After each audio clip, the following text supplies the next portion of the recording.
오늘 이 시간 함께 은혜 나눌 하나님의 말씀은 잠언 30장 5절부터 9절까지의 말씀입니다. 잠언 30장 5절부터 9절까지의 말씀입니다.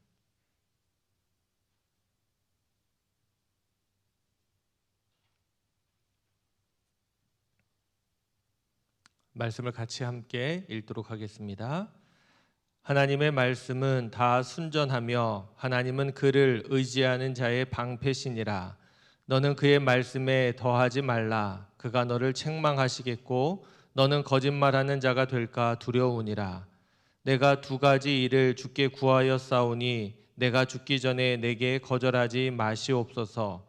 곧 헛된 것과 거짓말을 내게서 멀리 하옵시며 나를 가난하게도 마옵시고 부하게도 마옵시고 오직 필요한 양식으로 나를 먹이시옵소서. 혹 내가 배불러서 하나님을 모른다 여호와가 누구냐 할까 하오며 혹 내가 가난하여 도둑질하고 내 하나님의 이름을 욕되게 할까 두려워함이니이다. 아멘. 행복하고 또 은혜로운 추석 명절을 보내셨습니까? 해마다 이때가 되면 사람들이 풍성한 결실들을 거두면서 행복하고 또 마음이 여유로워지고 풍요로워지지 않나 싶습니다. 특별히 코로나 시대에 맞이하게 되는 명절이죠. 물론 작년에도 코로나로 인해서 추석 명절을 제대로 보내지 못하고 또 사랑하는 사람들 다 만나지 못하는 그러한 시간을 보내지 않았나 싶기도 한데 올해도 특별히 변하지 않은 것, 그래서 행복하게 더 많은 사람들을 보고 싶지만 그러지 못한 부분들도 없지 않아 있는 것 같습니다. 그럼에도 불구하고 하나님께서 우리에게 주신 귀한 시간들 또 귀한 명절 가운데 우리가 가족들을 돌아보고 사랑하는 이들을 생각할 수 있는 것만으로도 귀한 시간이 아니었나 싶습니다. 바라기는 이제 우리 일상으로 다시 돌아와서 우리 일상의 삶을 더 은혜롭게 더 복되게 살아갈 수 있게 되시기를 바랍니다. 우리 오늘은 한마음으로 말씀 읽기 잠언 27장부터 31장까지 우리 마지막 부분을 함께 읽게 됩니다. 앞서서 말씀드린 것처럼 잠언은 크게 1장부터 24장까지는 솔로몬의 잠언 이렇게 이야기를 하고요.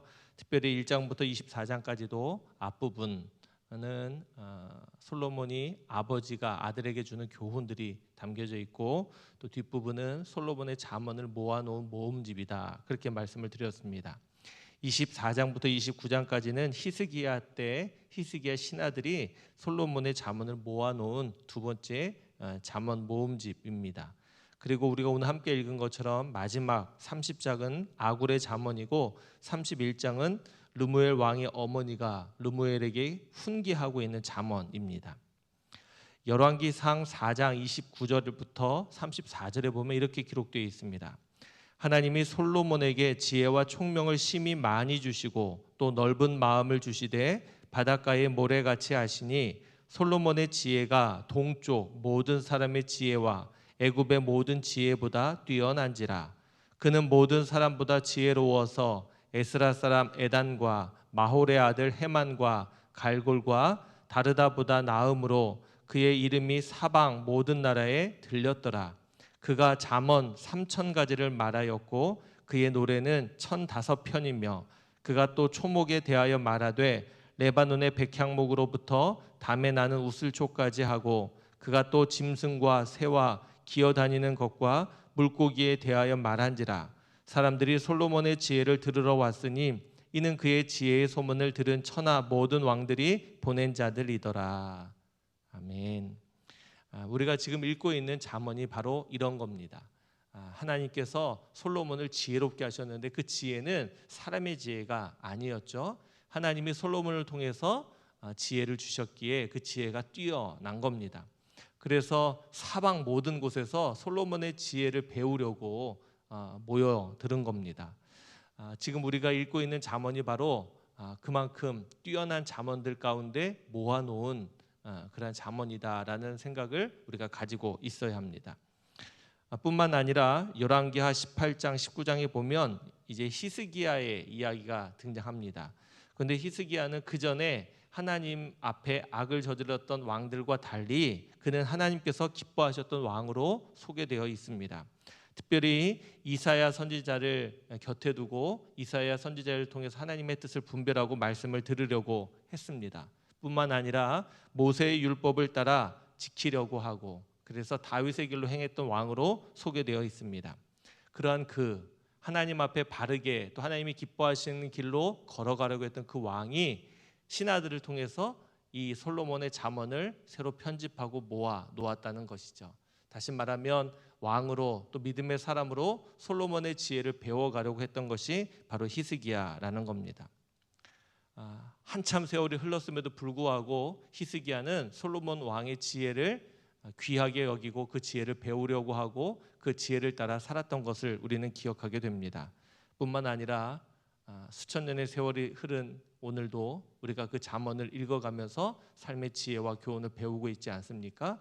그렇다면 이것은 그냥 단순히 읽어가야 될, 또 좋은 말로 들어야 될 그런 교훈에 그치는 것이 아니라 이 안에는 이 긴 세월 동안에 사람들이 이 지혜를 따라 살려고 했던 귀한 또 덕스러운 그런 이야기들이 담겨 있음을 우리는 기억해야 한다는 겁니다. 세월이 바뀌었고 상황이 바뀌었고 문화가 변했습니다. 어떻게 보면 잠언에 담긴 내용이 오늘날 젊은이들 또 오늘날 이 시대를 살아가는 사람들에게는 고리타분한 이야기가 될지도 모르겠지만, 그럼에도 불구하고 우리는 읽어야 하고 기억해야 하고 또 이 말씀을 따라 살아야 할 줄로 분명히 믿습니다. 바라기는 우리의 마음 가운데 여기 주어져 있는 이 잠언의 교훈의 말씀들을 귀히 여길 수 있었으면 좋겠고요. 또 그 말씀을 우리의 삶의 어떤 실천으로 열매 맺고 만들어 갔으면 좋겠습니다. 이제 오늘이면 잠언이 끝나게 되는데 우리 마지막 부분을 읽어가면서 우리 안에 또한 귀한 깨달음이 있게 되시기를 바랍니다. 27장부터 29장까지는 다양한 주제의 잠언들이 모아져 있습니다. 단순하게 한 주제로 정리하기는 쉽지 않지만 한 절 한 절 우리가 교훈하고 있는 바를 함께 읽어가면서 은혜를 나누면 좋으리라 생각합니다. 특별히 27장은 우리가 이 땅을 살아가는 동안에 관계를 맺으면서 살아가지 않습니까? 다른 타인과 관계를 맺으면서 살아갈 때 있어서 어떻게 우리가 태도를 취해야 하는지, 어떠한 마음으로 살아가야 되는지를 교훈하고 있습니다. 중간에 보면 친구에 대한 소개들도 등장하고요. 또 곁에 있는 사람들에 대해서 어떻게 해야 되는지도 소개하고 있습니다. 27장 가운데 특별히 읽어가면서 저는 19절 말씀이 좀 마음에 깊이 묵상이 되었습니다. 19절 말씀이 이렇습니다. 물에 비치면 얼굴이 서로 같은 것 같이 사람의 마음도 서로 비치느니라. 우리는 보통 마음은 보이지 않는다고 말합니다. 그래서 그 마음을 보이려고 애쓰는 거죠. 예를 들면 명절 때 여러분들 사랑하는 가족들, 친척들 만나지 않았습니까? 가족들, 사랑하는 사람들에게 내가 당신을 사랑합니다라고 이 마음을 보이고 싶은데 보여지지 않죠. 그러니까 보이고 싶은 어떤 태도와 행동들이 있는 것 아닙니까? 어르신들은 아이들한테 용돈을 주면서 사랑을 전하기도 하고 또 편지를 쓰기도 하고 또 맛있는 것을 사주기도 하고, 그러한 모습들이 그 안에 담겨진 마음으로 전달이 되는 겁니다. 그런데 더 중요한 것은 그 마음은 서로 비추인다, 그렇게 말하고 있죠. 보이지 않는 것 같은데 그 마음이 보이는 겁니다. 그리고 그것은 서로가 서로를 비추이는 겁니다. 여러분도 혹시 누가 나를 좋아하는지 누가 나를 싫어하는지 쉽게 분별하십니까? 어른이 되어서는 그 마음을 감추고 있기 때문에 쉽진 않은데 아이들을 보면 쉽게 알 수 있죠. 아이들은 쉽게 그 마음을 느끼는 것 같습니다. 그래서 아이들은 그 마음을 따라서 쉽게 표현하기도 하는 것이죠. 잠언을 통해서 우리에게 교훈하고 있는데 사람의 마음이 서로 비추인다, 그렇게 말하고 있는 겁니다. 이것은 우리가 서로가 서로에게 비추이는 이 마음, 드러나는 이 마음이 얼마나 중요한지를 우리에게 보여주고 있는 겁니다.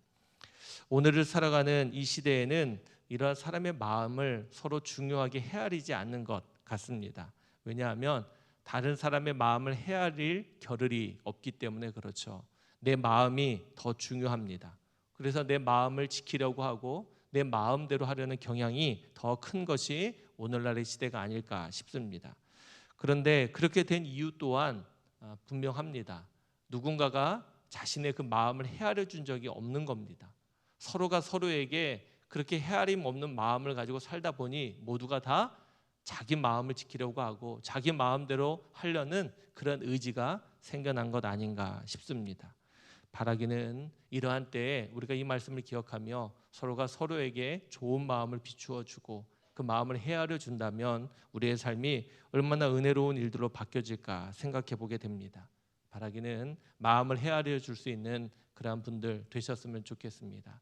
그래서 부부 간에도 부모가 자녀를 또 자녀가 부모를 그 마음으로 헤아려 줄 때 그 안에 얼마나 은혜로운 일들이 펼쳐질까 기대가 됩니다.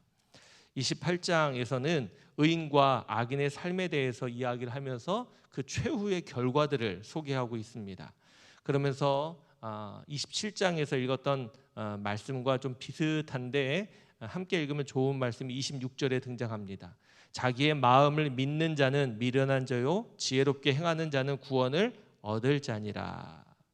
아까 말씀드린 대로 우리는 우리의 마음이 매우 중요하다고 생각을 합니다. 그런데 우리의 생각과 마음을 곰곰이 들여다보시길 바랍니다. 우리의 마음, 우리의 생각이 틀림없는 겁니까? 우리의 마음이 정말로 진실된 것이고 우리의 마음이 우리가 중요하다는 그 마음이 정말로 아주 소중한 것이고 바르고 옳은 것입니까? 우리는 내 안에서 생겨나는 이 마음 때문에 이 마음이 정말로 진실이고 중요하다라고 여기는데 한번 잘 살펴보아야 한다는 겁니다. 이것이 우리가 이 땅을 살아가는 영적 사람들의 아주 중요한 믿음의 숙제입니다. 우리의 마음은요 한결같지가 않습니다. 한결같아야 되는데 한결같지가 않은 거예요. 예를 들면 사랑하는 사람이 있잖아요. 그럼 그 사람을 향한 내 마음이 한결같이 사랑해야 되는데 이 마음이 변한다는 겁니다. 사랑하다가도 미웠다가도 좋았다가도 또 꼴보기 싫다가도 변하는 겁니다. 그렇죠? 이게 그 사람이 변해서가 아니라 내 마음이 변해서인 겁니다. 그러니까 내 마음은 우리는 진실되고 한결같고 좋다라고 생각하는데 착각입니다. 그래서 이 마음을 믿는 자는 오늘 성경에 표현된 표현대로 본다면 미련한 자다 그렇게 말하고 있는 겁니다. 그래서 사도 바울은 우리를 향해서 이렇게 권면하죠. 빌립보서 4장 6절부터 7절입니다. 아무것도 염려하지 말고 다만 모든 일에 기도와 간구로 너희 구할 것을 감사함으로 하나님께 아뢰라. 그리하면 모든 지각에 뛰어난 하나님의 평강이 그리스도 예수 안에서 너희 마음과 생각을 지키시리라. 마음과 생각을 지켜주실 수 있는 분이 바로 주님이라는 겁니다. 그래서 어떻게 해야 되냐고요? 기도해야 된다는 겁니다. 기도해야 하는 겁니다. 우리는 늘 약한 존재들입니다. 마음이 무너지고요. 마음이 쉽게 상하는 그러한 존재들입니다. 아주 자그마한 것, 사소한 것 하나에도 마음이 상합니다. 마음이 상하고 마음이 무너지죠. 그러기에 이 마음을 든든히 지켜달라고 우리는 기도해야 하는 겁니다. 그리고 기도하는 사람은요, 기도하는 대로 살아가야 하는 것이죠. 바라기는 이 말씀을 기억하면서 오늘 이 새벽에 함께 기도할 때 하나님이 우리의 마음을 지켜주시기를 함께 기도했으면 좋겠습니다. 그리고 기도한 대로 하나님 우리의 마음을 지켜주실 줄로 분명히 믿습니다. 29장에는요 우리의 삶에 있어서 우리가 경계해야 될 부분들을 이야기하고 있습니다. 특별히 충고하는 것, 책망하는 것, 징계하는 것들에 대해서 우리가 어떻게 들어야 하고 어떠한 태도를 취해야 되는지를 분명히 이야기하고 있습니다. 그 가운데 마지막 절에 보면 이렇게 되어 있죠. 불의한 자는 의인에게 미움을 받고 바르게 행하는 자는 악인에게 미움을 받느니라. 꼭 맞지는 않겠지만 우리의 삶이 평안하면 좋겠지만 그 평안이라는 것이 주님께로부터 온 평안이 아니라 그냥 이 세상에서 편하게 살고 싶은 평안이라면 우리는 한번 생각해 보아야 한다는 겁니다. 이 세상을 주관하는 주관자는 어둠의 권세들입니다. 그리고 세상을 이끌어가는 힘은 하나님 보시기에 거룩한 것들이 아닙니다. 그런데 그 세상에서 편하게 살고 싶어 한다는 것, 그것은 우리가 하나님 앞에 거룩하지 못한 그런 모습으로 살아간다라는 것과 별반 다르지 않은 이야기가 될 것이기 때문에 그렇습니다. 오늘 말씀처럼 불의한 자는 의인에게 믿음을 받고 바르게 행하는 자는 악인에게 미움을 받는다 그렇게 말하고 있습니다. 우리가 이 땅 가운데 살아가는 동안에 우리가 거룩하게 구별된 자로 살아가다 보면 우리가 받게 되는 어려움들이 있습니다. 우리를 향해 공격해오는 공격들이 틀림없이 많을 겁니다. 그런데 그럼에도 불구하고 우리가 그 어려움을 극복하고 믿음으로 살아가는 것이 중요한데, 그것이 두렵고 무서워서 타협하고 또 그 마음을 내려놓다 보면 우리가 세상에 물들어 가게 된다는 것이죠. 바라기는 마지막 이 부분에 있는 말씀을 읽어가면서 우리가 세상에서 힘들고 고된 그런 삶을 살아가고 있다면 오히려 그것이 바르게 살고 있다라는 의미가 될 것입니다.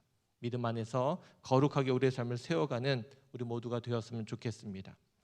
여기까지가 이제 솔로몬의 잠언입니다. 마지막에 두 개가 이제 다른 사람들의 잠언이, 30장은 우리가 함께 읽은 것처럼 아굴의 잠언이고요. 또 31장은 르무엘에 대한 교훈입니다. 르무엘 왕에게 주는 그의 어머니의 교훈입니다. 그래서 앞부분은 왕으로서 지켜야 될 어떤 지침들을 이야기하고 있습니다. 그리고 뒷부분은 이제 현숙한 아내에 대한 소개를 하고 있는 겁니다.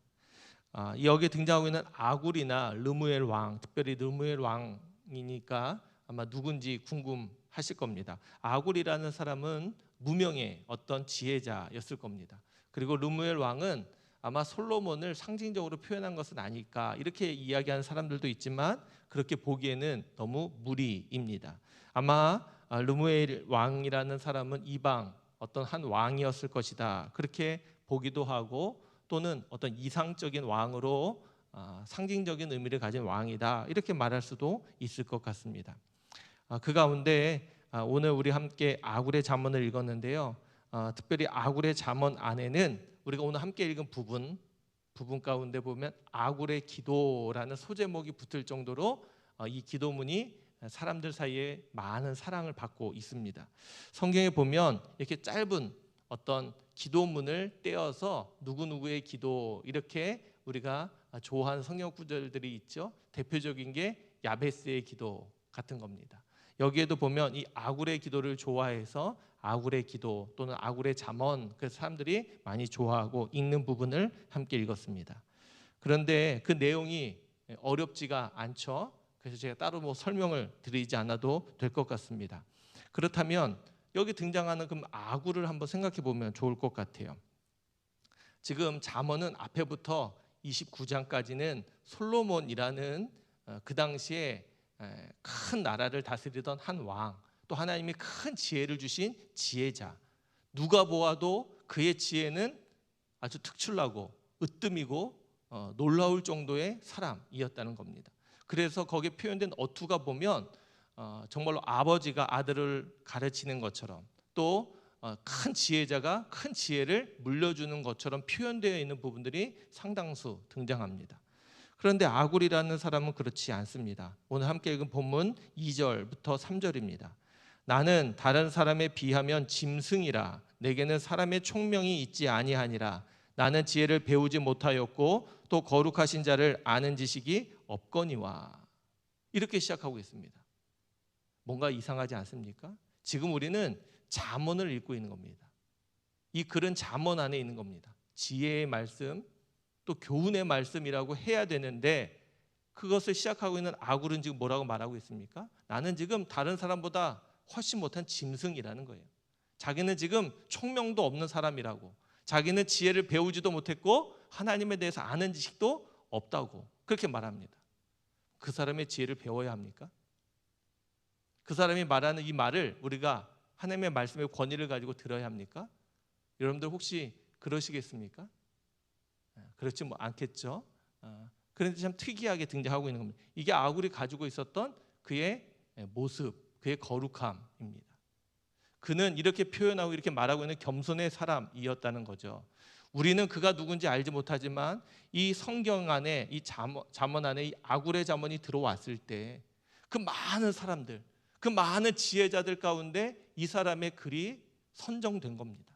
그의 잠언이, 그의 지혜가 우리에게 얼마나 은혜로운지 알기에 그들이 이것을 잠언, 솔로몬이 쓴 그 잠언 안에 같이 포함시켜서 우리에게 읽도록 했다는 겁니다. 그의 삶이 어떠했을지 여러분들 혹시 생각이 되십니까? 아굴이라는 사람이 어떠한 사람이었을지, 어떻게 살았을지 우리는 알지 못하지만 그 당시 그들은 알고 있었을 겁니다. 그러니 단순히 이것은 어떤 무명의 한 사람의 글이 아니라는 겁니다. 이름도 없지만, 드러나지 않았지만 하나님이 그를 통해서, 그의 삶을 통해서 우리를 지혜롭게 하고 우리에게 교훈하고 있지 않나 싶습니다. 그렇게 본다면 앞에서 이야기했던 솔로몬의 잠언보다 더 빛나는 잠언이 아닐까, 저는 그런 생각을 해보게 됩니다. 그러한 그가 이야기하고 있는 겁니다. 오늘날 많은 사람들은 성공 스토리를 좋아합니다. TV나 매스컴에서는 항상 연일 성공한 사람들의 이야기만을 소개하고 있죠. 그러다 보니까 모든 사람들의 관심이 다 성공에만 가 있습니다. 그런데 우리는 성공 스토리를 이야기해서는 안 됩니다. 우리는 우리의 삶의 이야기를 해야 합니다. 우리의 인생의 이야기를 이야기해야 합니다. 특별히 우리의 인생, 우리의 삶의 자리 가운데 하나님의 은혜의 이야기를 자랑하고 은혜의 이야기를 이야기해야 되는 사람들입니다. 하나님의 이야기, 내 인생의 이야기가 아니라 내 안에 역사하셨던, 내 안에 베푸셨던 하나님의 이야기를 전하며 나누는 사람, 이 사람들이 바로 믿음의 사람들입니다. 저는 여기 등장하고 있는 아굴이 바로 그러한 사람이 아니었을까 생각해 보게 됩니다. 그러한 그가 하나님 앞에 죽기 전에 두 가지 일을 기도하며 하나님이 거절하지 말고 들어달라고 이야기합니다. 첫 번째는 헛된 것과 거짓말을 내게서 멀리 하게 해달라고 기도합니다. 두 번째로는 나를 가난하게도 마시고 부하게도 마시며 오직 필요한 양식으로 나를 먹여달라고 기도합니다. 특별히 두 번째의 기도, 우리가 지금 한가위 명절을 보내지 않았습니까? 우리가 한가위 때 늘 하는 말이 있지 않습니까? 더도 말고 덜도 말고 이때만 같았으면 좋겠다. 이게 아마 자족하는 삶, 만족하는 삶을 사는 그런 모습이 아닐까 싶은데요. 여기 보면 그는 그러한 것을 더 뛰어넘습니다. 왜 그렇게 기도했는지를 그 다음 9절에 소개하고 있기 때문에 그렇죠. 혹 내가 배불러서 하나님을 모른다, 여호와가 누구냐 할까 하오며 혹 내가 가난하여 도둑질하고 내 하나님의 이름을 욕되게 할까 두려워함이니이다. 누구나 그렇게 생각하고 누구나 그렇게 말할 수 있는 표현이긴 하지만 이 안에는 그의 삶이 철저하게 하나님 중심이었음을 우리에게 보여주고 있는 겁니다. 그가 살아가는 일상의 삶, 먹고 마시는 것, 그가 필요로 하고 있는 필요한 그런 모든 삶 안에도 기준이 하나님이었다는 거예요. 자기가 가난할 때에도 하나님이 삶의 기준이었고요, 부하게 살 때도 하나님이 그의 기준이었다는 겁니다. 그는 오직 하나님의 이름을 영화롭게 하고 하나님을 존귀케 하기 위해서 살아가고 있다는 겁니다. 얼마나 귀한 기도인지 모르겠습니다.